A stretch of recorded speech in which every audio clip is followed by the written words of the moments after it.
پانی مارتے ہیں اور یہ الفاظ ادا کر جاتے ہیں سبحان اللہ ان للموت لسکرات، کہ سبحان اللہ، اللہ پاک ہے، موت کے لیے بہت زیادہ سختیاں ہیں،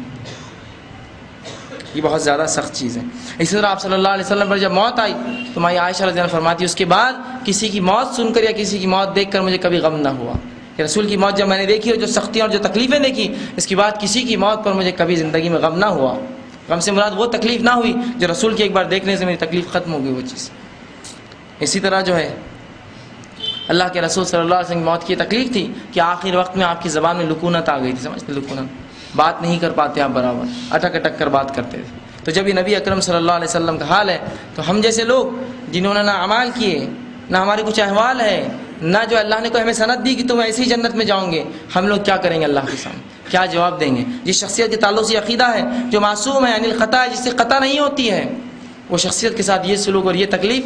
تو ہم اور آپ اپنا صرف ٹھکانہ ہی سمجھ سکتے کیا ہوگا، اور تکلیفوں کا معاملہ ہی صرف سوچ سکتے اور صرف تصور کر سکتے ہیں۔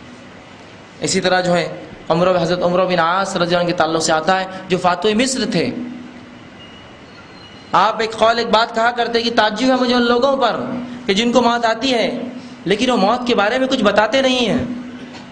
جب ان کی موت کا وقت آیا اور بہت زیادہ بیمار ہوئے، موت کا وقت قریب تھا، عبداللہ ابن عباس رضی اللہ عنہ پہنچ کر کہا اے عمرو،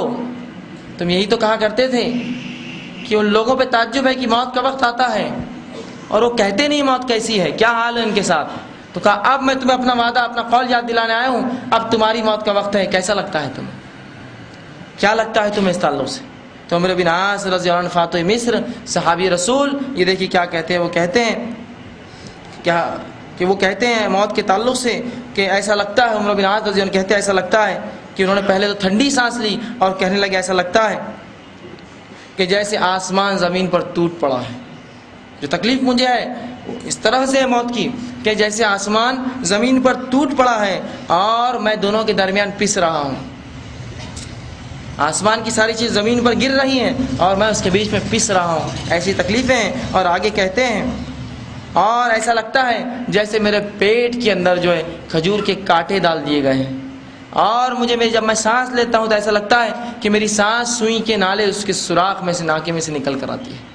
یہ تکلیفیں ہیں ان کو موت کے وقت۔ اسی طرح دوسرے ایک صحابی حضرت شداد بن اوس رضی اللہ عنہ وہ کہتے تھے اور یہ بات وہ ہمیشہ کہتے ہیں اور کہتے ہیں کہ موت کا جو وقت ہے یہ اتنا المناک ہے کہ دنیا اور آخرت کی تمام ہولناکیوں میں سب سے سخت مرحلہ یہ موت کا مرحلہ ہے۔ دنیا اور آخرت کی ہولناکیوں میں سب سے خطرناک مرحلہ یہ مرحلہ ہے جب انسان کو ایک موت آتی ہے اس کی۔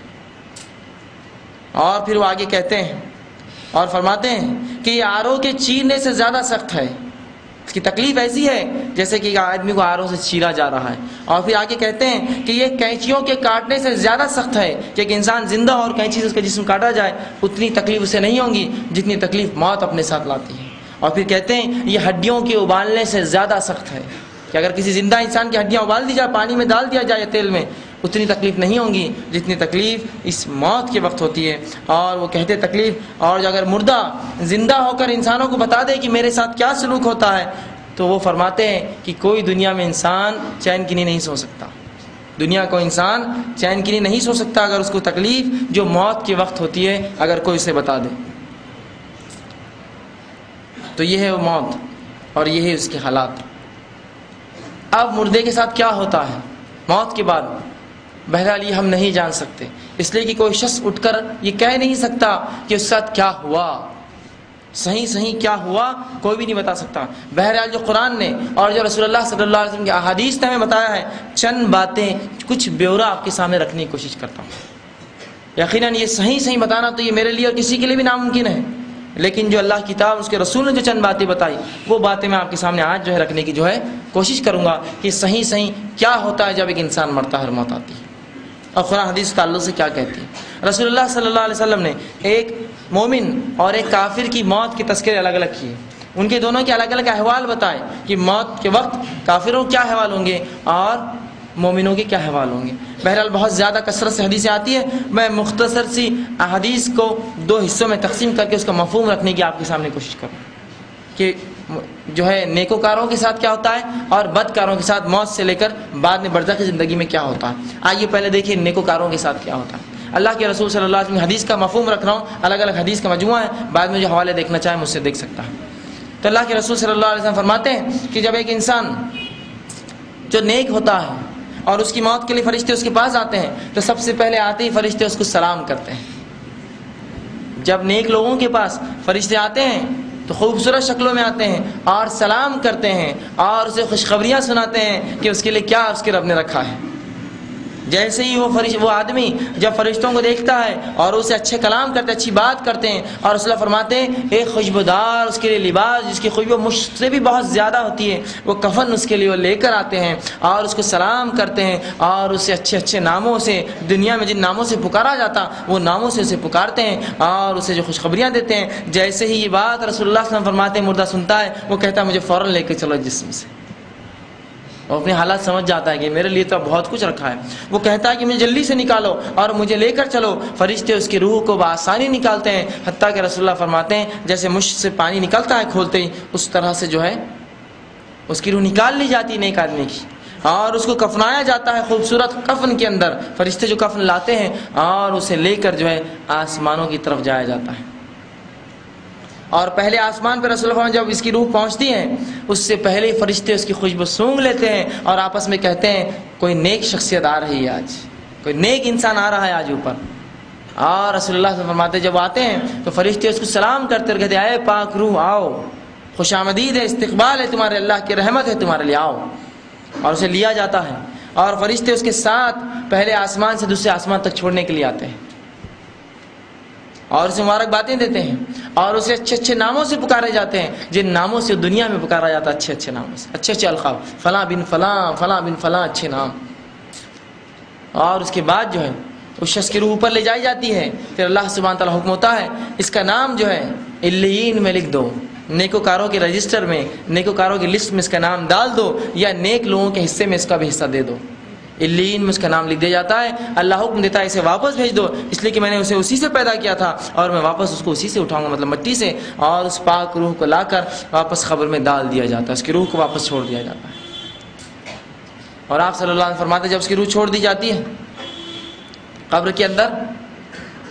تو پھر وہ مرحلہ آتا ہے جو سب سے خوفناک اور ہولناک مرحلہ ہے کہ منکر و نکیر دو فرشتے جو آ کر بات چیت کرتے ہیں انسان سے، وہ دو فرشتے داخل ہوتے ہیں اور اللہ کے رسول صلی اللہ علیہ وسلم فرماتے ہیں بہت زیادہ سخت انداز سے وہ داخل ہوتے ہیں اور بہت گدار ان کی جو آواز ہوتی ہے،